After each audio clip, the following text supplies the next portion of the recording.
From our 7 Tasmania studios, your nightly news with Joe Palmer begins now. Nurses from the Launceston General Hospital have spoken out after being pushed to the limit on Saturday night.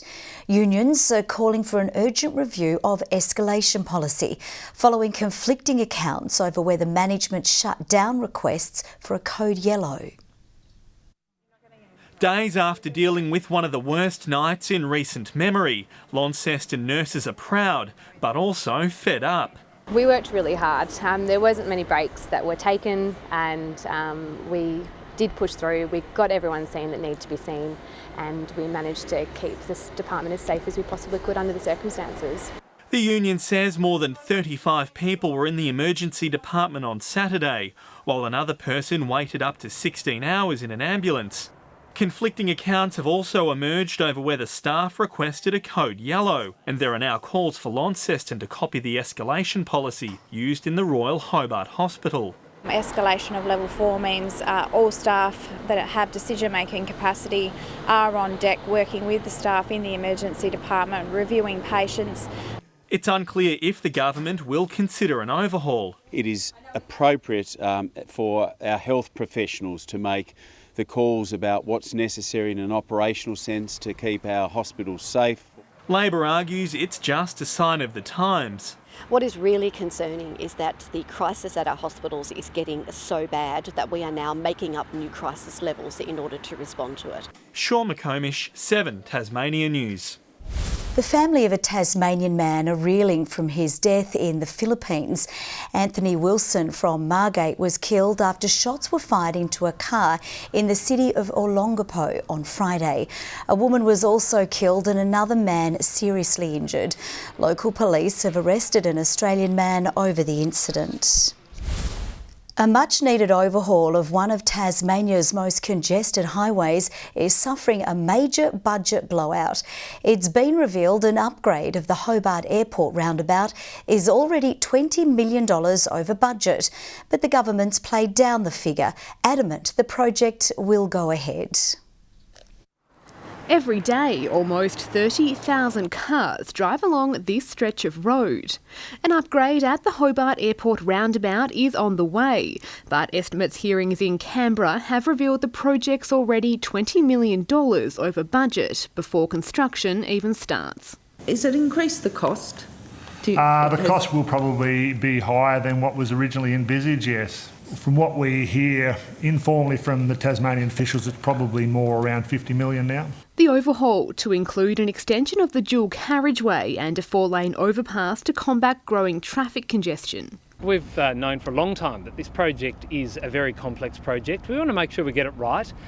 It is something we are delivering on. We're all anxious and we all want it to happen yesterday, but the real practical side of it is that there's some very intelligent people working on sensible solutions for it, and we're far better off to make sure it's right first up. The state government said it has the money to make up the funding shortfall. It's not uncommon for them to at times have a higher cost than what was initially proposed. There is sufficient funding within the envelope to ensure that this project is completed.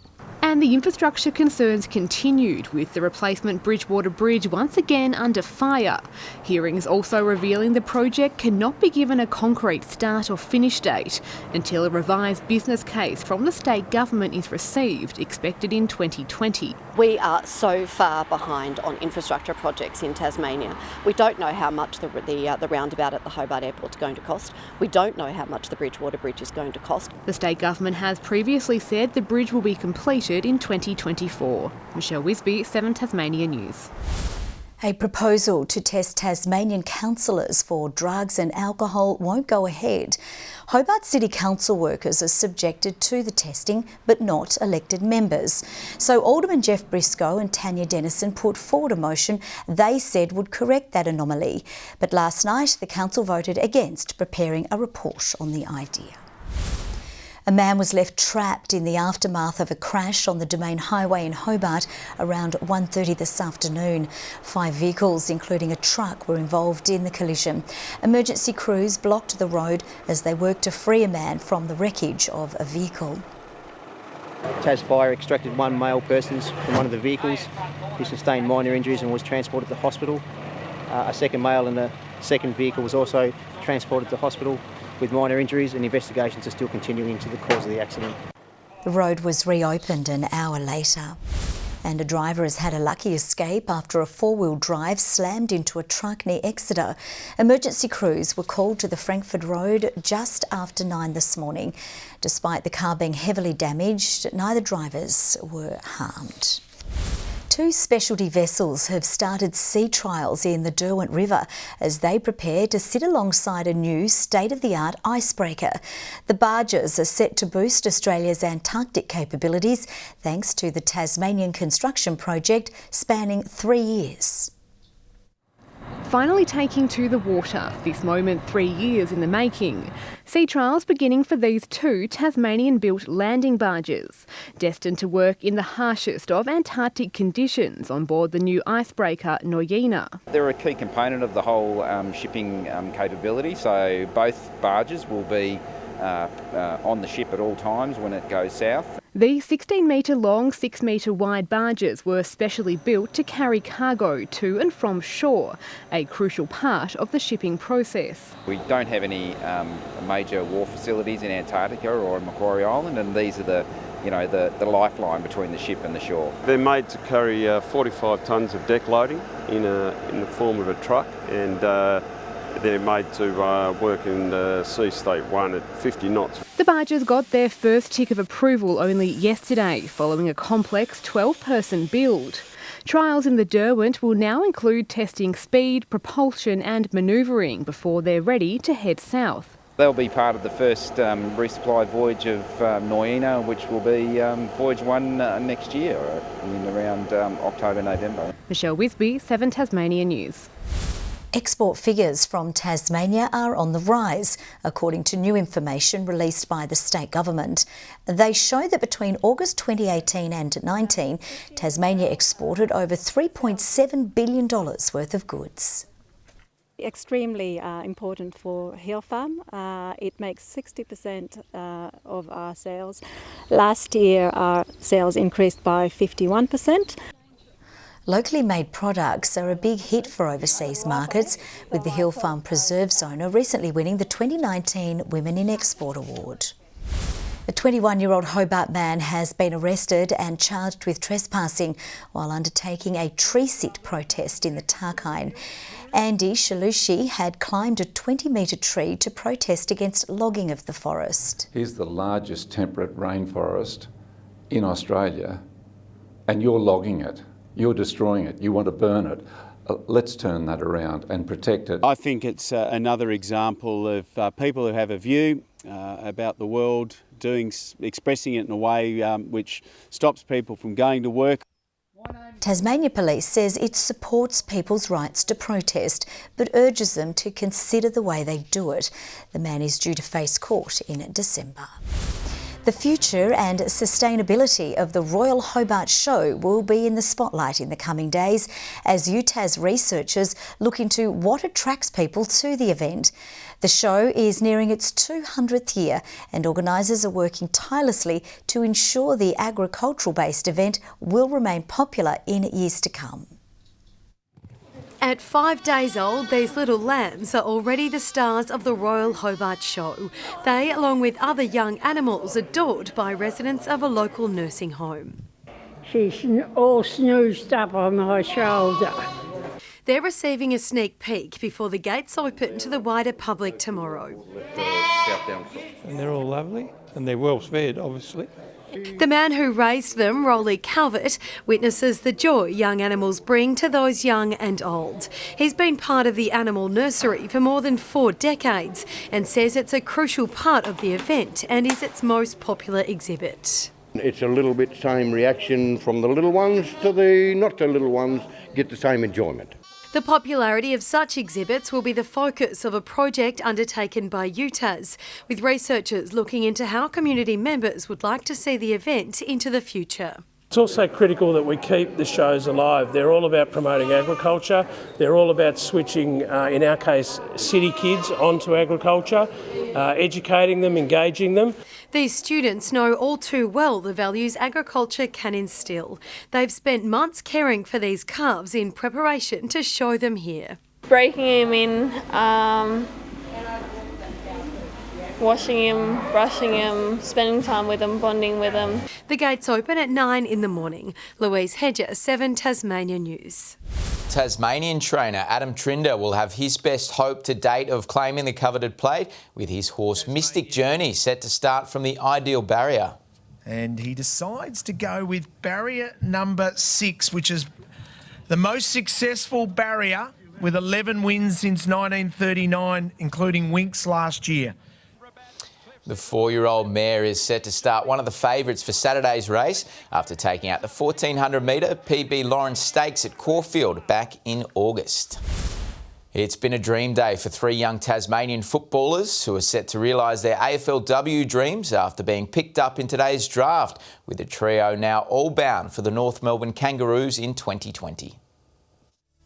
After spending the season in Melbourne with the Western Bulldogs VFLW side, Hobart's Ellie Gavalis was expected to get picked up by the Dogs, but after the club overlooked the gutsy midfielder with picks 8 and 9, North Melbourne seized its opportunity. With pick number 10, the North Melbourne Tasmanian Kangaroos Football Club selects Ellie Gavalis from the Western Bulldogs VFLW team. The Roos then setting their sights on another Tasmanian, considered one of the most exciting young prospects in the country, following selection in the All-Australian Under-18 side in 2019. Pick 49, North Melbourne have selected Mia King from Launceston Football Club. A nervous wait then ensued for another Launceston product before the good news finally came. Pick 79, North Melbourne have selected Abby Green from Launceston Football Club. I wasn't necessarily looking forward to the AFL Draft. I didn't know that I'd be able to get this far throughout the season, but it all changed. My mindset changed at the start of the year. We kind of knew that we were going to go, if I was going to go, it'd be last. And then, they called my name out and we're just over the moon. Today's draft bringing the total of Tasmanians on AFLW list to 11, as the new recruits now prepare to try and earn their spots in the Roos squad for 2020. Obviously, it's going to be a lot of hard work. I've got a lot to work on, getting my body ready for the through pre-season and then coming ready for round 1. Hopefully, I can make that round 1 selection. A packed house is expected at the Tasmanian Hockey Centre this Sunday, with the Tassie Tigers finals hopes hanging in the balance for their final home game of the Hockey 1 season up against Melbourne, after breaking into the top 4 with a dominant win over Canberra last Sunday. While the women will be desperate to salvage some pride, with the side yet to win a game this tournament.